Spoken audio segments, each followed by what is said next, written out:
So in this video we're going to make Rice Krispie treats, and they're super simple and super easy and they get done pretty quickly, and it's basically just butter, marshmallows and Rice Krispie treats.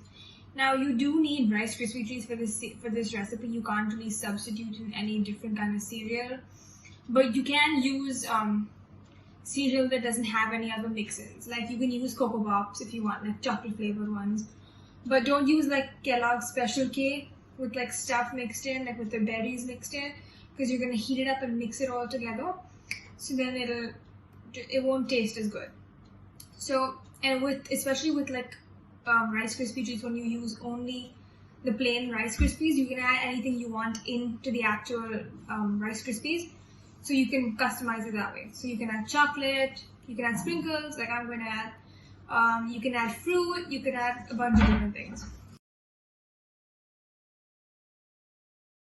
For the Rice Krispie treats, they need 3 cups of Rice Krispie cereal, 2 tablespoons of butter, and 140 grams of marshmallows. And if they want, they can add in half a teaspoon of vanilla extract. I put in sprinkles or chocolate chips. If they want to add any decorations on top, they can do that. And before you do the recipe, you do need something like a Silpat. And a Silpat is basically a reusable replacement for like baking paper or wax paper. But you do need to properly grease everything you use. So if you're going to use a pan so that it can have a proper shape, you need to properly grease the pan, because we are going to use marshmallows, which will stick. And you also need to grease the pan that you use when you actually make the Rice Krispie treats, because otherwise it will stick to the sides of that. So make sure that you have that greased already. I'm using a Silpat, so I don't really need to grease it, because it will just come right off. And we're gonna start. So I have some butter here, and I'm gonna add that onto the pot, and I'm gonna lower the flame. It's very high. So I'm just gonna. Oh, that's way too hot. Okay. So just let it melt. You don't want it to burn.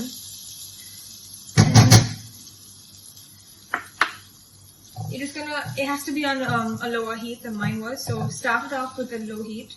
And I'm using a rubber spatula here, and these are you can use them like with heat. So make sure that you can also use yours with heat. Next, I'm adding in some marshmallows. And now you can raise the heat a little bit. When you're doing these, you want to stir them constantly on a super low heat, because the marshmallows, which are basically sugar, will caramelize like mine did. So you definitely want to do these on a super low heat. And you can see that's where it caramelized. And that's not exactly what you want. You definitely want it completely white. So I'm just mixing it. And once you have no visible lumps of marshmallow, that's when you can go ahead and add in your Rice Krispies. So that is what I'm going to do in a few seconds. So now that all the marshmallow lumps are gone, I'm going to go ahead and add in my Rice Krispies. I'm not going to add all of them in at one go. I'm going to add them in a little by little, in case I don't need all of them. So now I'm just going to mix it.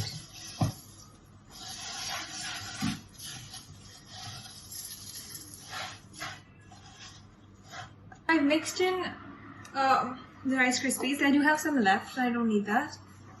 And this is what it looks like right now. Just like a big gooey thing. And now we're gonna pour this into the baking tray that I have with the Silpat, or if you have your baking tray already greased.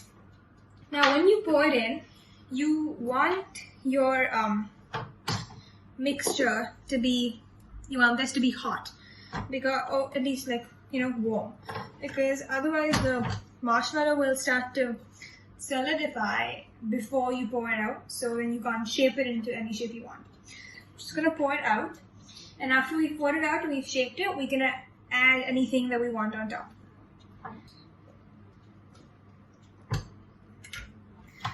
So now that they're all out, I am just going to, my hands are already washed and clean.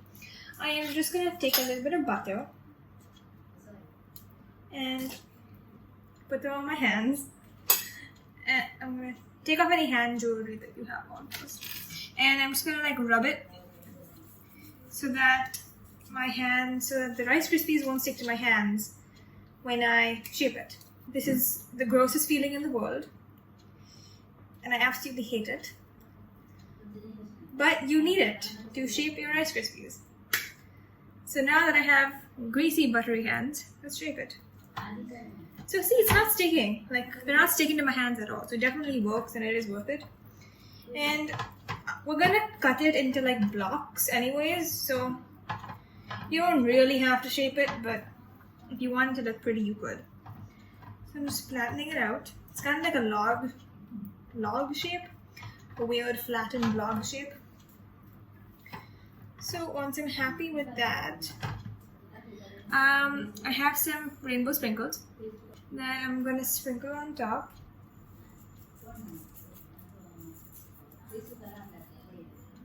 And my brother asked for chocolate chips. So I have a few chocolate chips, and I'm just gonna sprinkle that on top as well. That's pretty much it. And we're just gonna throw it into the fridge so that it has enough time to set. And then we're gonna cut it and we're gonna be done. So that's what it looks like now. Got the sprinkles and the chocolate chips and everything. And that's just gonna go straight into the fridge or the freezer for around 30 minutes or 45 minutes. And when it comes out, we're just gonna cut it into our shapes. So when I started making the Rice Krispies, my pan was too hot and I didn't stir the marshmallows enough, so the marshmallows caramelized and the Rice Krispies stuck to the bottom of the pan. So you could take a knife and scrape it out and eat it, and it just tastes good. I just tried it. But a good tip to remove any sugar that you have in a pan, whenever you've done anything with sugar and it's stuck to the pan, or any other utensil, just fill the pan up with some water and heat it, and that'll soften the sugar. And then when you stir it, you'll get all the sugar out of the bottom of the pan, and then you can just wash it and the sugar will come out nice and clean. And this was my first time making Rice Krispie treats, and I kind of just winged it. Like, I knew you put butter, sugar, and butter, marshmallows and Rice Krispies in there. So I just kind of winged it. I would recommend that you look at a recipe first, because that is what I did, just to get an idea of how to do everything. And I know that it is stuck to the bottom, and the sugar and the marshmallows did caramelize a little bit, but so I just ate a little bit off the bottom of the pan, and it tastes kind of like caramel, like crispy caramel. I really like it. Like, I like the taste of that. So if you like a caramelly kind of taste, I would say it's okay to let it caramelize a little. Like, you have something stuck to the bottom of your pan, but you can get it off. So I'd say it's worth it. But if you don't want the extra cleanup, then just make sure your marshmallows don't caramelize and put it on a low flame the entire time. So while we're waiting for the Rice Krispies to become hard so we can cut them into our shapes, you could clean up, which I will do. But you could also toast the extra marshmallows that you have, which is what I'm gonna do. And I never actually had a toasted marshmallow until I went to a friend's house in Alibag, and we toasted the marshmallows over the gas because it was too dark outside to roast it over the fire, so we did it over the gas.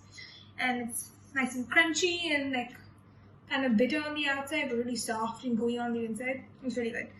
So I'm obviously be careful because you're using the gas.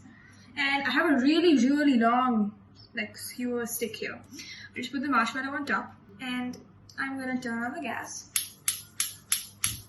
the small one, and we're just gonna stand here and make sure the marshmallow is properly on the stick, because you don't want it to fall off and just make the gas all sticky. If I make a mess in the kitchen, I usually get shouted at, so I always try and clean up. And if your marshmallow catches on fire, that's okay, you can just blow it off. So I just took the Rice Krispies out of the freezer, and they look the same. They're pretty solid now. And I have a sharp knife. Be careful when using knives in the kitchen. And we're just gonna cut our pieces. And if you grease your knife, it'll just cut easier. So that's what they look like in the center. And let's get a better piece to show the top. And once you make these, you will need to refrigerate them while storing them. And use a sharp knife because the marshmallows are very stringy. That's what it looks like on top with the nice sprinkles. I love adding sprinkles to stuff. It just makes everything so much more colorful and so much happier. I am just gonna continue cutting until we have all of our pieces. I'm just storing these in a plastic box with an airtight container. And you do need to store these in the refrigerator because the sugar will melt again and it'll make it all gooey and soft. So you do need to put these in the refrigerator. I think it should last about 5 days approximately in the refrigerator, but they should get over before that because they're very tasty. So today we're going to make a fancier version of Maggi. And when I eat Maggi, honestly, it's just regular plain Maggi. Like, I don't add anything into it except for the masala packet it comes with. But I looked up recipes online, and there was a cheese and egg Maggi that didn't sound that great to me. So I decided to just add in sesame oil, an egg, sesame seeds, and chili oil. So I'm basically like making a fancier ramen using Maggi, because all the TikToks and all the recipes I've seen online and videos I've seen online, everyone adds an egg and they have the runny yolk. So that's what we're going to try and do today. So I obviously have some Maggi, and you cook it the regular way, like with the packet and with the masala. So that's what I'm going to do now. I'm going to cook it. Before it cooks, you want to add in the sesame oil and the chili oil. And then once it's almost done, we're going to add in the egg. So that you have a runny yolk, but it cooked right. And then just to put on top, we're going to put some sesame seeds. For the Maggi, I used a packet of Maggi with a seasoning and I cooked it according to the instructions. 1 teaspoon of sesame oil, 1 teaspoon of chili oil, and 1 egg. And then I put some sesame seeds on top. So I've just put the Maggi in and the masala packet, and I'm going to add in a spoon of some sesame oil. So just a teaspoon of it.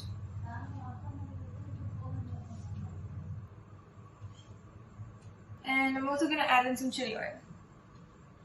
And again, just a teaspoon. You can add how much of the chili oil you want, if you want it spicier or, as spicy. You don't even have to add in the chili oil if you don't want it spicy at all. So this is not opening. I'm going to grab another bottle. So I have the bottle of chili oil, and again, I'm just going to add a teaspoon of it. So I just added in the chili oil and I mixed it, and now I'm just going to let the Maggi cook how it would normally cook. And then right before it's done, I'm going to add in the egg, so that the egg is not fully cooked. So the Maggi has been cooking for a while, and I just checked it and it's almost done. So in this bowl, I have an egg that I've already cracked, and I want to crack the egg in a bowl so that if the yolk does break while I crack it, it doesn't break in the Maggi, and the Maggi is just cooking in this. So I'm just going to add in the egg very carefully into just one spot because it's going to cook pretty quickly, and I don't want the yolk to break while I add it in. So I added it in, and I'm not going to mix it around because I want the white to become solid and I want the yolk to stay runny. So it's just sitting there. It's like a blob of egg. Just sitting in the Maggi right now. And I can already see the white starting to cook actually. The white's already cooking, which is good. So we're just going to wait for the white to completely cook and the yellow to still be a little runny. And then we're going to serve it up into a bowl. When I was cooking the Maggi, I cooked it and I followed the instructions on the packet, which is, they call them Maggi cakes. So it's 1 serving of Maggi and then you add in around a cup of water or something like that. I just followed the instructions on the packet. So follow the instructions on the packet and then add in the oil and everything. And then of course add in your egg later. I have a bowl here ready for Maggi. The Maggi is done cooking and the yolk is still runny, which is great. And it looks like regular Maggi with an egg in it, which is basically what it is.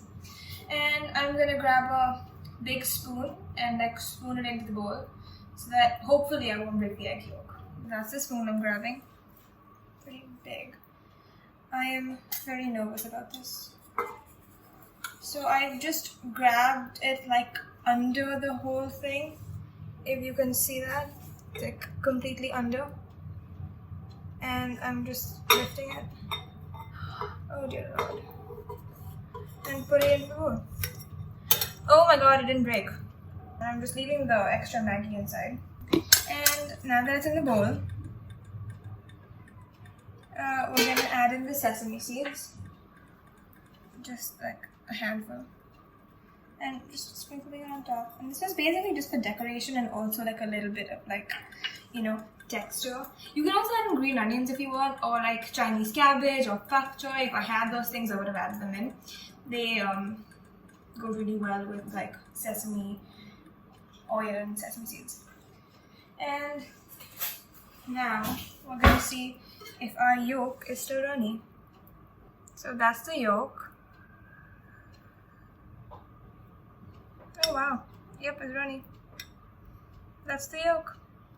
So the yolk was still runny, and the egg white was completely cooked. That's the egg white that is completely cooked. So it's safe to eat it. It's like you would eat a regular fried egg. So I'm gonna mix it so that the egg yolk and like I think it'll make it really creamy.